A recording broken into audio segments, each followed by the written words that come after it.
Om Swastiastu, perkenalkan, nama saya Komang Daksa Devananda dari kelas C dengan NIM 230856187. Jadi, pada video kali ini, saya akan menjelaskan penjelasan singkat untuk soal nomor 1 ujian akhir semester mata kuliah Algoritma dan Pemrograman, yaitu soal untuk pemrograman program faktorial dengan metode iteratif dan juga rekursif. Jadi, di layar ini, yang pertama akan saya bahas itu adalah untuk program faktorial dengan metode iteratif.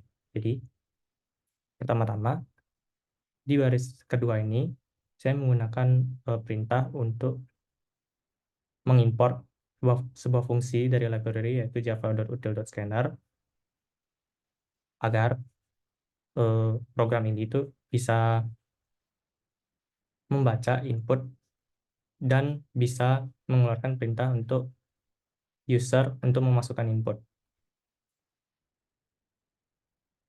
Lalu, di sini saya menginisialisasikan nama dari kelas atau nama dari program ini dengan menggunakan public class dengan nama kelasnya itu faktorial.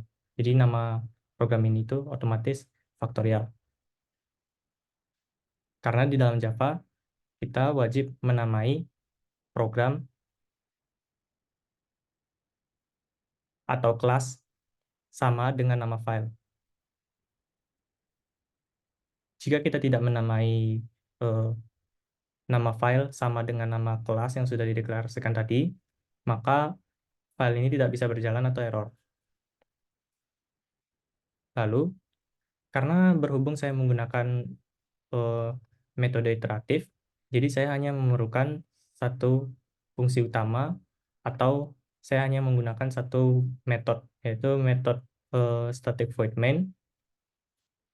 Jadi, di dalam metode ini, pertama, saya menggunakan fungsi scanner yang tadi sudah dipanggil oleh library, fungsi scanner, agar program ini itu bisa menggunakan scanner untuk meminta kita untuk menerima input dari pengguna. Jadi, user akan memasukkan input, jadi program ini tuh bisa membaca input yang user sudah masukkan. Jadi, kita diminta untuk memasukkan angka pada program ini. Jadi, yang pertama kita lakukan adalah kita harus menginisialisasi variabel apa yang akan kita gunakan nanti dalam program ini. Jadi, di dalam program ini saya menginisialisasikan variabel number, lalu ada variabel hasil, yang mempunyai tipe data integer atau tipe datanya itu dua variabel ini tuh hanya bisa menerima masukan berupa bilangan bulat.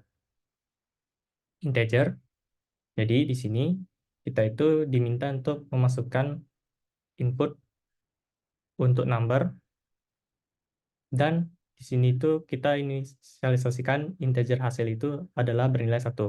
Lalu setelah kita sudah memasukkan variabel number sebagai input masukan, program ini akan membawa input number tersebut ke dalam perintah looping. Jadi looping yang dimaksud di sini itu adalah fungsi for ini. Jadi for dalam kurung, di sini di dalam kurung ini dia untuk berfungsi untuk mengecek kondisi. Jadi terdapat 3 kondisi di dalam fungsi for. Jadi ini fungsi yang pada bagian kurung yang paling depan pertama ini itu dia untuk menginisialisasikan kondisi.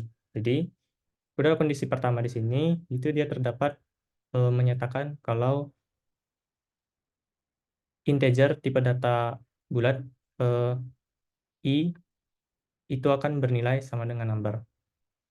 Jadi i di sini akan diisi dengan nilai number, lalu kemudian kondisi yang kedua ini kondisi. Nah, sampai kapan looping atau perulangan ini akan diulang? Jadi looping ini akan diulang secara terus-menerus selama nilai dari i yang tadi sudah diisi oleh number itu bernilai lebih dari 1. Nah, yang ketiga ini adalah cara dia untuk mengeksekusi perulangan tadi. Nah, di sini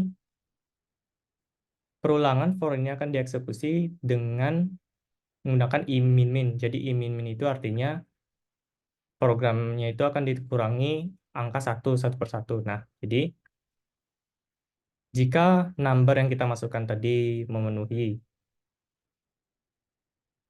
persyaratan atau kondisi berikut, maka akan dilakukan operasi hasil sama dengan hasil dikali dengan i. Jadi hasilnya di sini nanti akan diisi oleh number, dan juga i-nya ini akan diisi oleh bilangan yang lebih kecil satu dari hasil ini. Nah,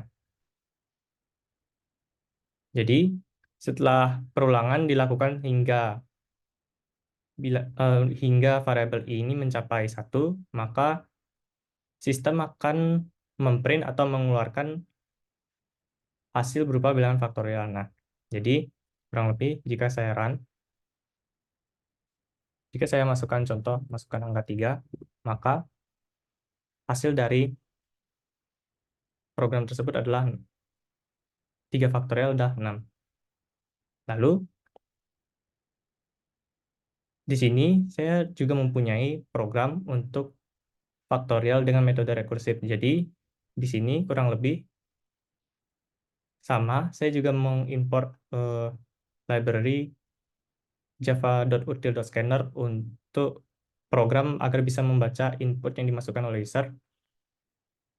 Cuma yang berbeda di sini karena kita menggunakan metode rekursif, pada fungsi utama atau metode utama dari void main ini, kita hanya perlu memanggil fungsi lain yang ditulis di atas ini. Jadi fungsi lainnya itu kita masukkan untuk logika-logika perhitungannya di sini. Nah, jadi fungsi yang kedua itu saya pasang dengan metode atau fungsi static integer faktorial. Jadi faktorial ini kita akan gunakan untuk perhitungan integer number. Jadi fungsi integer faktorial ini akan meminta masukan berupa integer number, nanti akan dikeluarkan hasilnya berupa number di bagian system.out.print ini. Jadi pada fungsi integer faktorial ini dia akan melakukan mengecek kondisi dulu. Jadi kondisi yang kita gunakan di situ if. Jadi if jika variabel number yang kita masukkan tadi itu kurang dari atau sama dengan 1, maka dia akan mengembalikan nilai 1. Tapi jika fungsi ini tidak terpenuhi, maka dia akan melakukan perintah else. Else selain dari kondisi tadi, maka dia akan melakukan perintah kedua, yaitu dia akan mengembalikan nilai number, lalu dikali dengan faktorial. Dia akan memanggil fungsi faktorial lagi, namun dengan catatan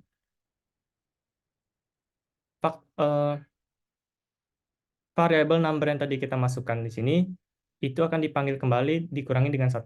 Nah, jadi untuk cara jalannya itu kurang lebih sama. Jadi misalkan di sini saya akan masukkan nilai 5, maka dia itu akan mengeluarkan di sini itu dia akan berjalan seperti dia memanggil 5 kalikan 4, 3, 2, sampai 1, maka 1 dia akan berhenti di sini. Dia akan mengembalikan return 1. Jadi dia akan sampai di sini saja. Jadi sekian untuk video pembahasan singkat terkait program faktorial bahasa Java. Sekian dari saya. Terima kasih. Om Santi. Santi, Santi Om.